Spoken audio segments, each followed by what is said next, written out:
कहानी के शुरू होते ही दिखाया जाता है कि एक आदमी एग यॉक के अंदर ग्रीन कलर का लिक्विड इंजेक्ट कर रहा है, जिसके फौरन बाद वो एग यॉक 1 से 2 हो जाती है। सीन कट होता है और हमें दिखाया जाता है कि कुछ लोग एलिजाबेथ स्पार्कल नाम का एक स्टार बना रहे हैं।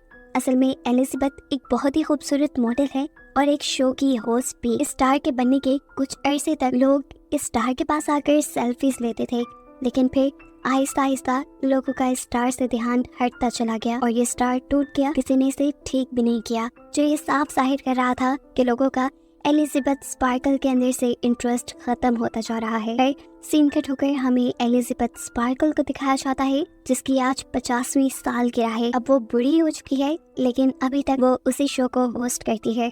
अपने शो की शूटिंग के बाद जब एलिजाबेथ वॉशरूम में जाने लगी तो उसे पता चला कि लेडीज वॉशरूम किसी वजह से बंद था, इसलिए वो मेल वॉशरूम में चली गई, जहाँ पर शो का डायरेक्टर भी आ गया। वो फोन पर किसी से बात कर रहा था कि अब एलिजाबेथ पहले जैसी नहीं रही। एलिजाबेथ की वजह से जहाँ पहले उन्हें रेटिंग्स बहुत हाई मिलती थी, अब उनकी टीआरपीस गिरती जा रही हैं और मुझे अब एलिजाबेथ को रिप्लेस करना है। मुझे कोई नई जवान और खूबसूरत लड़की चाहिए अपने शो के लिए। ये सुनकर एलिजाबेथ बुरी तरह टूट गई। उसे अपनी जिस खूबसूरती पे घमंड था, आज वो खत्म हो गई थी। वो गौर से अपने आप को शीशे में देखती रही, जहाँ बहुत सारी झुर्रियाँ आ गई थी। ढलती जवानी का उसे दुख तो था ही, लेकिन अब उसे एक दुख ये भी था कि उसे शो से निकाला जा रहा था। एलिजाबेथ ऐसे सब कुछ नहीं छोड़ सकती थी। वो पहले डायरेक्टर से मिलने के लिए जाती है, जहाँ डायरेक्टर बताता है, देखो एलिजाबेथ, मैं तुम्हारी कोई मदद नहीं कर सकता क्योंकि मेरा शो चलता है लोगों से और मैं लोगों को वो देना चाहता हूँ जो उन्हें चाहिए, कितनी खूबसूरती, और वो अब तुम में नहीं रही। डायरेक्टर की बातों ने एलिजाबेथ को बुरी तरह तोड़ दिया था। वो होटल से निकल तो गई, लेकिन ड्राइव करते हुए डायरेक्टर की बातें उसके कानों में गूंज रही थी और बस पे इसी सब में उसका ड्राइविंग से ध्यान हट जाता है और सामने से आती हुई गाड़ी उसकी गाड़ी को बुरी तरह क्रैश कर जाती है। और हैरानकुन तौर पे पता चलता है कि एलिजाबेथ को इतने बुरे एक्सीडेंट में एक खराश भी नहीं आई थी। ये उसकी अच्छी किस्मत ही थी। खैर, एलिजाबेथ को डॉक्टर ने हॉस्पिटल से डिस्चार्ज तो कर दिया, लेकिन अब वो फूट फूट के रोने लगी क्योंकि उसने रास्ते में बिलबोर्ड से उतरती हुई अपनी पिक्चर्स देख ली थी। देखने को मिलता है कि यहाँ पे एक नर्स उसकी रीढ़ की हड्डी चेक करता है और फिर उसे उसके कपड़े दे देता है। एलिजाबेथ अब जैसे ही हॉस्पिटल से बाहर निकली तो उसे फील हुआ कि नर्स ने उसकी कोट में कोई मैसेज छोड़ा था। मैसेज में लिखा था कि इसने मेरी लाइफ बदल दी, और इसी के साथ एक ड्राइव भी थी जिस पे लिखा था दिस सब्सटेंस। एलिजाबेथ घर आती है और आते ही उस ड्राइव को चलाती है जिसमें दिस सब्सटेंस नाम की एक फ्लूइड के बारे में इंफॉर्मेशन दी जा रही थी। ये सब्सटेंस एक जादुई सब्सटेंस था और ये सब्सटेंस किसी भी बूढ़े इंसान को उसका एक नया और जवान वेरिएंट दे सकता है। इसे सब्सटेंस फ्लूइड के साथ एक और भी फ्लूइड मिलने वाला था जो दोनों वेरिएंट्स यानी ओल्ड बॉडी और न्यू बॉडी को एक साथ जोड़ के भी रखता। ये काम इतना आसान तो नहीं था, लेकिन बहुत ज्यादा मुश्किल भी नहीं था। जो इंसान इस सब्सटेंस को यूज करता उसके लिए हर 7 दिन में अपने दोनों वेरिएंट्स को एक्टिवेट करना जरूरी था और नए वेरिएंट यानी जवान बॉडी को स्टेबलाइज रखने के लिए हर रोज उस नई बॉडी को एक इंजेक्शन लगाना है उस खास सब्सटेंस का जो पुरानी बॉडी के रीढ़ की हड्डी से निकलेगा। जब एक वेरिएंट यानी एक बॉडी एक्टिवेट रहेगी, उस टाइम पर दूसरा वेरिएंट यानी दूसरी बॉडी बेहोश रहेगी। एलिजाबेथ को पहले पहले तो ये सब झूठ लगा। उसने इस फ्लैश ड्राइव को ही एक झूठ समझकर डस्टबिन में फेंक दिया, लेकिन रात को फिर उसे ब्रेक डाउन फील हुआ। उसे अपने घर पे लगी अपनी जवानी की तस्वीरें डिस्टर्ब करने लगी और तब उसने जुनून में आकर उस नंबर पे मैसेज कर दिया कि मुझे वो सब्सटेंस ऑर्डर करना है। दूसरी तरफ जो कोई भी बात कर रहा था उसने ज्यादा एलिजाबेथ से बात नहीं की, बस एलिजाबेथ से उसका एड्रेस पूछा और फिर उसे एक खास एड्रेस बताते हुए कॉल काट दी। अगली सुबह दिखाया जाता है कि एलिजाबेथ न्यूज़पेपर पढ़ रही थी, जहाँ पर उसे एक एड दिखी जो उसी की कंपनी ने लगाई थी। एलिजाबेथ को रिप्लेस करने के लिए एक नई मॉडल के इंटरव्यू के लिए ये एड चल रही थी, जिसे देखकर वो और भी ज्यादा उदास हो गई। इसी न्यूज़पेपर के साथ उसने एक एनवेलप भी उठाया था जो ब्लैक कलर का था। एलिजाबेथ जब उस एनवेलप को खोलती है तो उसमें एक नंबर लिखा हुआ था। अब एलिजाबेथ उस आदमी के कॉल पे बताई सीक्रेट एड्रेस पे पहुंचती है जो काफी अंदर करके एक खुफिया सी जगह थी। ये था एक लॉकर रूम जो उसे नंबर कार्ड दिया गया था। एलिजाबेथ ने उसी के जरिए इस जगह को एक्सेस किया और फिर अपना लॉकर खोला, जहाँ पे एक बॉक्स था जिसे लेकर वो अपने घर आ गई। घर आकर वो फौरन इस बॉक्स को खोलती है तो उसमें उसे काफी सारी चीजें मिली। सबसे पहले एक सीरम और एक इंजेक्शन जिसे सिर्फ एक मरतबा इस्तेमाल करना था। उसके साथ ही एक स्टेबलाइजर किट जिसके जरिए रोज नई यानी जवान बॉडी को उन्हें स्टेबलाइज करना था। और ये तो उस फ्लैश ड्राइव से पहले ही पता चल चुका है कि उस स्टेबलाइजर का फ्लूइड और बॉडी की रीढ़ की हड्डी से निकलेगा। अब दोनों बॉडीज को चेंज करने के लिए भी एक खास किस्म की किट दी गई थी और साथ में दोनों बॉडीज के लिए यानी जवान और बूढ़ी बॉडी के लिए स्पेशल खाना भी दिया गया था।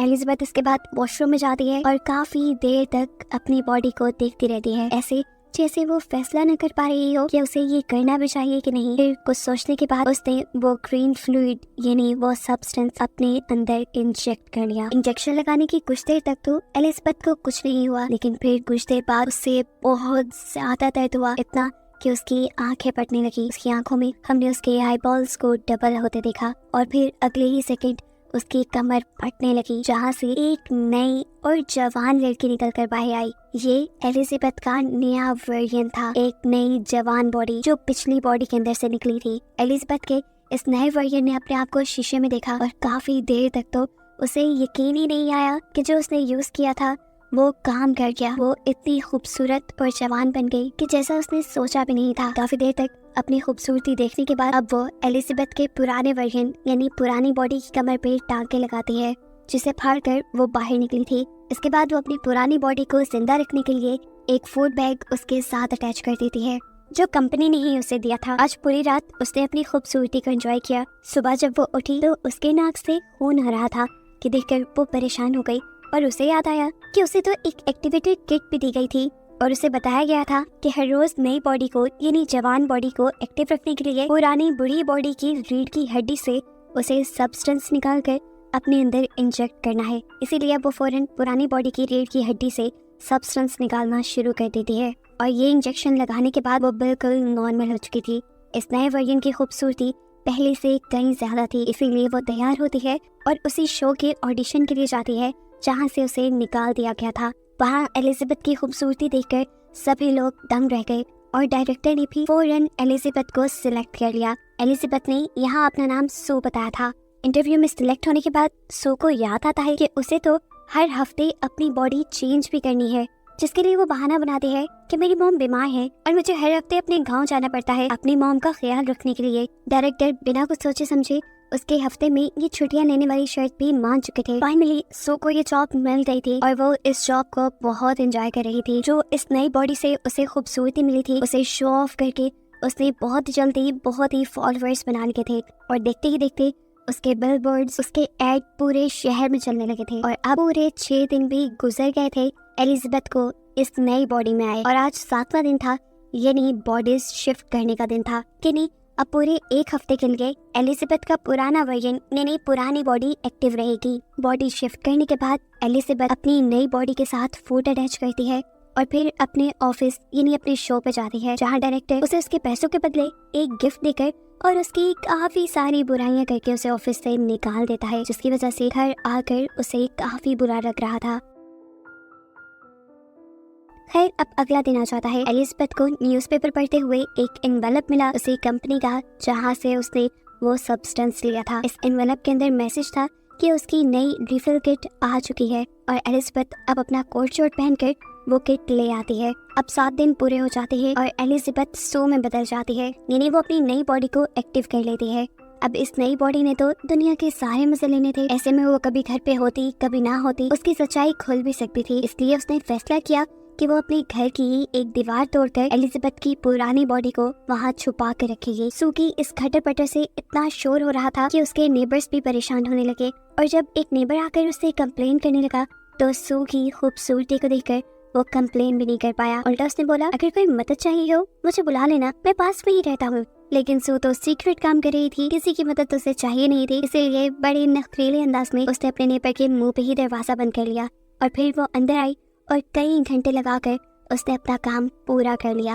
यानी उसने अपने घर के अंदर ही एक खुफिया कमरा बना लिया जिसके अंदर उसने एलिजाबेथ की पुरानी बॉडी छुपा दी। अब क्योंकि एलिजाबेथ की जगह सू ने ले ली थी और सू मशहूर होने वाली थी, इसलिए उसने एलिजाबेथ की सारी जवानी की फोटोज भी उसी के साथ छुपा दी। एलिजाबेथ को अपनी इस नई बॉडी में इतना मजा आ रहा था कि इस सब में वो भूल ही गई कि आज शिफ्टिंग का दिन था। उसकी पुरानी यानी एलिजाबेथ वाली बॉडी का खाना खत्म हो रहा था और आज उसे अपनी बॉडी शिफ्ट करनी थी। सू अपने एक दोस्त को घर भी ले आती है। घर आकर जब वो अपने काम में बिजी थी तो एकदम से उसे अपने नाक से खून बहता फील हुआ और अजीब उसकी बॉडी में सनसनाहट शुरू हो गई। वो समझ गई कि अब उसकी बॉडी शिफ्ट करने का टाइम है, लेकिन बॉडी शिफ्ट करने के बजाय उसके दिल में लालच आ गया। उसने कुछ और ज्यादा देर अपनी इस नई बॉडी में रहने का फैसला किया और एलिजाबेथ की बॉडी से सब्सटेंस निकालकर अपनी बॉडी में इंजेक्ट कर लिया, जिससे वो तो ठीक हो गई, लेकिन एलिजाबेथ की बॉडी के साथ क्या होगा ये आगे पता चलेगा।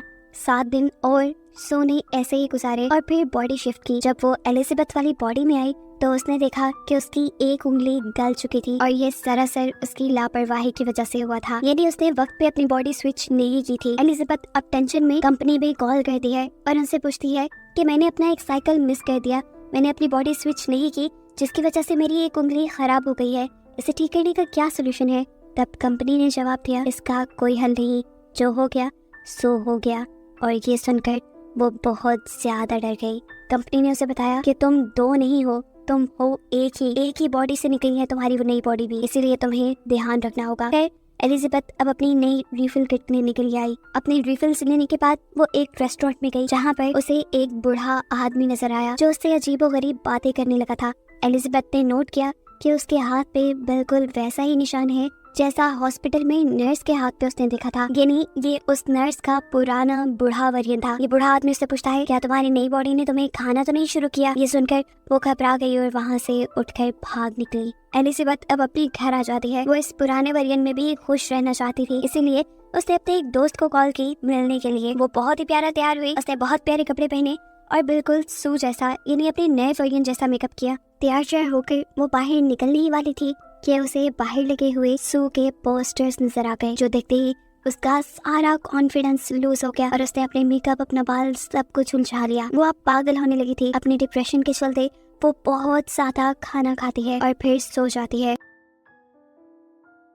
दिन का टोकर हमें दिखाया जाता है कि अब एलिजाबेथ ने बॉडी स्विच कर ली थी और ये टाइम था उसके शो का। एलिजाबेथ अब डांस कर रही थी, यानी अपनी शो की शूटिंग कर रही थी। तभी अचानक उसकी लोअर बॉडी पर हम्प आ जाता है, जिसे देखते ही वो कंफ्यूज होकर शूटिंग छोड़कर वॉशरूम में चली जाती है। उसने इस हम्प को स्क्रॉल करते हुए अपने बेली बटन से जब बाहर निकाला तो उसे पता चला ये एक चिकन था जो रात में एलिजाबेथ ने कहा था। ये देखते ही वो बहुत ज्यादा डर गई और उसकी आंख खुल गई। पता चला ये सब एलिजाबेथ का एक ख्वाब था। सुबह होने पर अब सच में उसने अपनी बॉडी स्विच की और अपने शो के लिए चली गई, लेकिन वहाँ जाते ही वो ये देखकर घबरा गई कि शो के लोग शूटिंग का सामान पैक कर रहे थे और उन्होंने उसे बताया कि अब से ये शो नहीं चलेगा। घबरा कर वो डायरेक्टर के पास गई तो डायरेक्टर ने उसकी परेशानी खुशी में बदल दी, ये कहते हुए कि अब वो ये आम सा शो नहीं करेगी बल्कि वो तो न्यू ईयर ईव होस्ट करेगी। ये सुनते ही उसकी तो खुशी का ठिकाना ही नहीं रहा और उसने बिना कुछ सोचे समझे हाँ कर दी। हालांकि न्यू ईयर ईव वो दिन था जब उसे अपनी बॉडी स्विच करके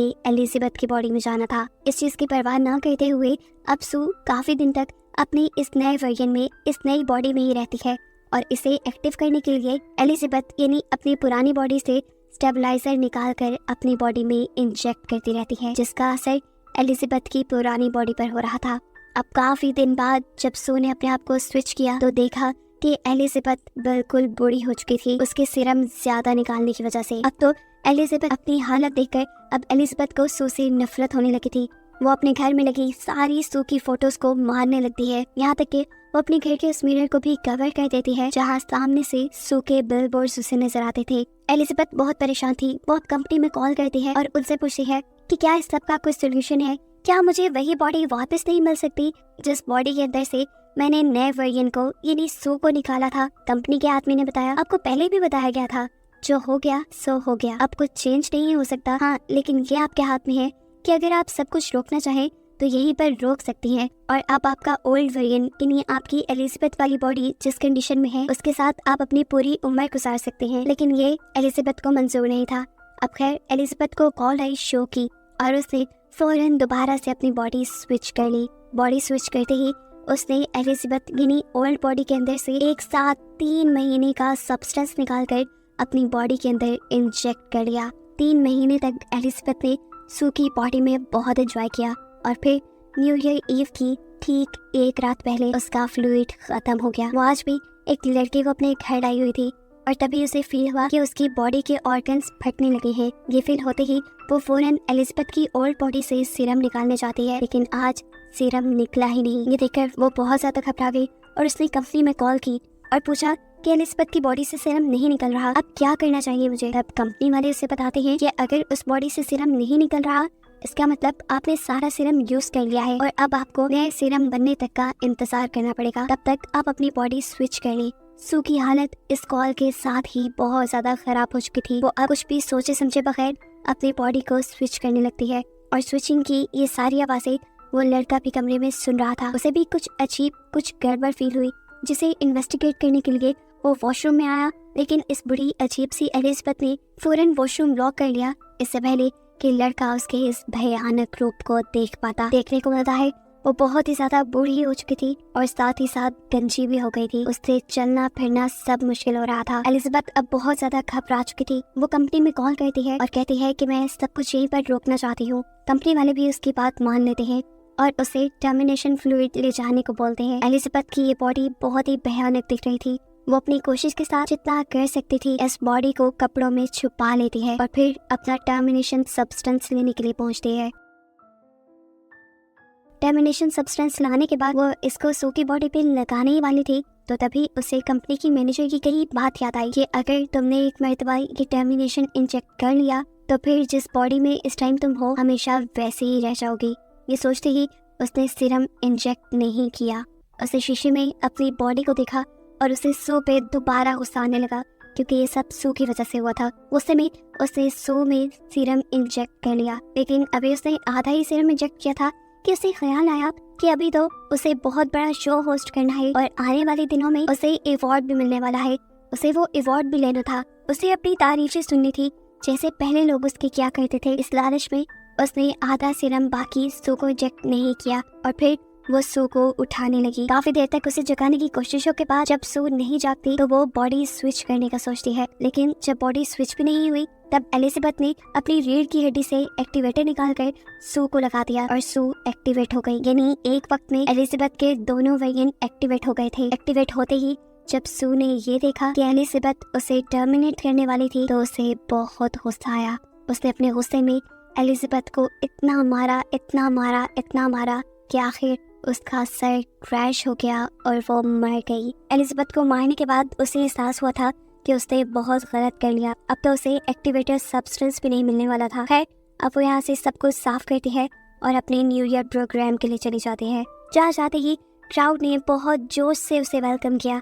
उसे ये सब बहुत अच्छा लग रहा था, लेकिन तभी अचानक उसे अपनी बॉडी में कुछ अजीब महसूस होने लगा। उसके नाक से खून आने लगा और वो घबरा कर वॉशरूम में आ गई। उसने जैसे ही मुंह खोला तो उसके 2 दांत टूट कर गिर गए। उसने मुंह खोल के जैसे ही अपने 2 दांतों को और टच किया तो वो भी टूट कर गिर गए और तब उसे एहसास हुआ कि असली एलिजाबेथ के मरने की वजह से उसकी बॉडी खोखली हो गई है। अब उसे अगर किसी भी तरह जिंदा रहना था तो उसे एक्टिवेशन सीरम लगाना था, जिसके लिए वो अपने घर की तरफ बढ़ जाती है। लेकिन जब वो लिफ्ट में थी तभी उसका एक नील और एक कान कट कर गिर गया। वो बुरी तरह घबरा गई, लेकिन तभी लिफ्ट में कोई और इंसान भी आ गया और उसके यहाँ खड़े रहने तक वो अपने आप को बिल्कुल भी घबराया हुआ नहीं दिखाना चाहती थी। उसने बिल्कुल ऐसी एक्टिंग की जैसे कुछ भी ना हुआ हो और फिर जल्दी से वो अपने घर आ गई। अब सू जैसे ही जाकर एक्टिवेशन सीरम लगाती है तो कुछ नहीं होता। तब उसे याद आता है कि उसके पास तो सब्सटेंस भी रखा है जो उन्हें बस एक ही मर्तबा यूज करना था। उसने कुछ भी सोचे समझे बगैर ये सब्सटेंस अपने अंदर इंजेक्ट कर लिया और ये करते ही सू को बहुत ज्यादा दर्द हुआ। पहले की तरह उसकी बॉडी कमर से फटी और अंदर से एक सू और एलिजाबेथ का मिला जुला अजीब सा वर्जन बाहर निकल आया, जो दिखने में किसी भयानक खौफनाक मॉन्स्टर जैसा था। सू एक हाइब्रिड बन चुकी थी। उसकी दिमागी हालत इतनी खराब हो गई कि उसने एहसास नहीं किया अब वो क्या है, वो दुनिया के सामने जा भी सकती है कि नहीं। उसने अपने इस हाइब्रिड चेहरे के ऊपर ही सू की तस्वीर लगाई और अपने शो पे चली गई। जैसे ही वो स्टेज पे माइक के पास पहुंचती है, वहां जाकर उसके मुंह से फोटो गिर जाती है और सबको उसका भयानक हाइब्रिड चेहरा दिख जाता है, जो दिखने में बहुत क्रीपी था। सभी लोग उससे डरने लगे और उसे मॉन्स्टर कहकर उससे दूर भागने लगी। एलिजाबेथ को देखकर घबराते हुए अब एक आदमी बेसबॉल बैट से एलिजाबेथ के मुंह पे वार करता है, जिससे उसका मुंह कट के इधर उधर गिर जाता है और उसकी बॉडी से खून निकलकर पूरे स्टूडियो में फैल जाता है। सभी लोग घबराकर वहां से चले गए और एलिजाबेथ की बॉडी अजीबोगरीब टुकड़ों में डिवाइड होते हुए किसी कीड़े की तरह रेंगते हुए वहां से बाहर निकल आई, जहां नीचे बिल्कुल एलिजाबेथ स्पार्कल का स्टार बना हुआ था। उसकी पूरी बॉडी खत्म हो चुकी थी और बस अब एलिजाबेथ का चेहरा ही अजीब हालत में उस स्टार के ऊपर लेटा हुआ था, जो आसमान की तरफ देखते हुए मुस्कुरा रहा था। और एकदम से वो भी फट कर यहाँ पे बस खून रह गया, जिस खून को अगली सुबह यहाँ पे काम करने वाले आदमियों ने साफ कर दिया। और बस यही दिखाते हुए ये कहानी यहाँ खत्म हो गई।